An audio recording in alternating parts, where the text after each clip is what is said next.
I worked the night shift at a gas station about 30 minutes outside my town. It's not the safest area, but I needed the job. I usually get off at 3 a.m. and head straight home, driving through long empty roads flanked by trees that seem to stretch forever. That night, it was colder than usual. I remember my breath fogging up the windshield and a radio fuzzing in and out as I passed through a dead zone. Then I saw it, a woman standing at the edge of the road. She wasn't hiking, she wasn't even waving, she was just standing there, pale, soaked, wearing a white hospital gown. I slowed down, rolled down the window slightly, and asked, "Hey, are you okay?" No answer. She just turned her head towards me slowly, and that's when I realized something was off. Her eyes were completely black, no whites, no pupils. I sped off. I got home and tried to forget about it, but when I stepped into my apartment, something felt wrong. Like someone had just been there. The air was thick still. You know that feeling you get when someone's standing behind you, but when you turn around, no one is there. I shook it off, locked the door, and tried to sleep at around 4:10. I woke up choking. It felt like someone's hands were around my throat. I couldn't move, couldn't scream. Sleep paralysis. That's what I told myself until I saw the shadow standing in the corner of my room. Tall, still, watching. When I finally broke free, gasping, the shadow was gone.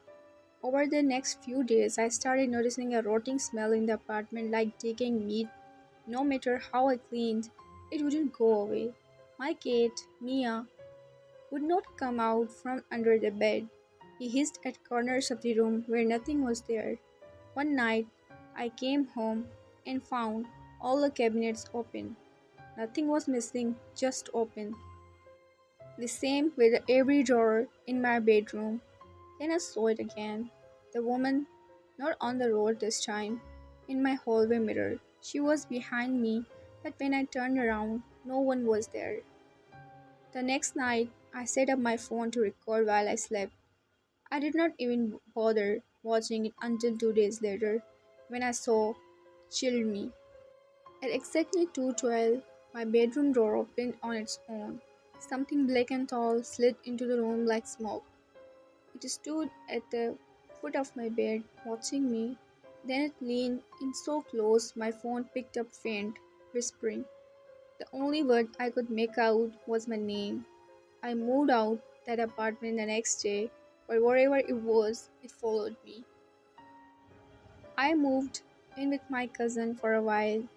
We did not tell her kids anything, but they started waking up crying, saying a woman was standing in their room at night. Her youngest said she has a broken face. One night I was in the guest room and I saw her again, standing at the foot of the bed. Her face, it was like shattered porcelain, cracks everywhere.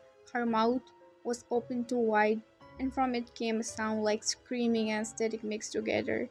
I passed out. When I woke up, there were handprints burned into the sheets.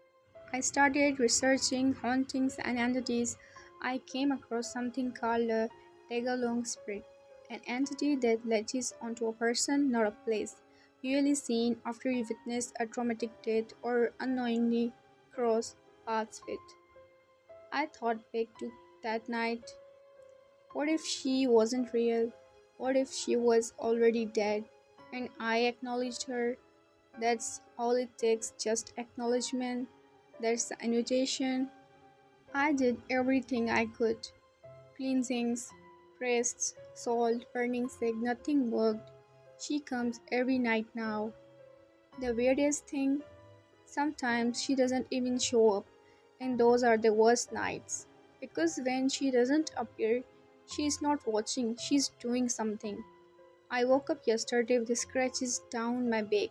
No way I could have done that myself. They were too deep. My cousin's kids are having nightmares they can't remember.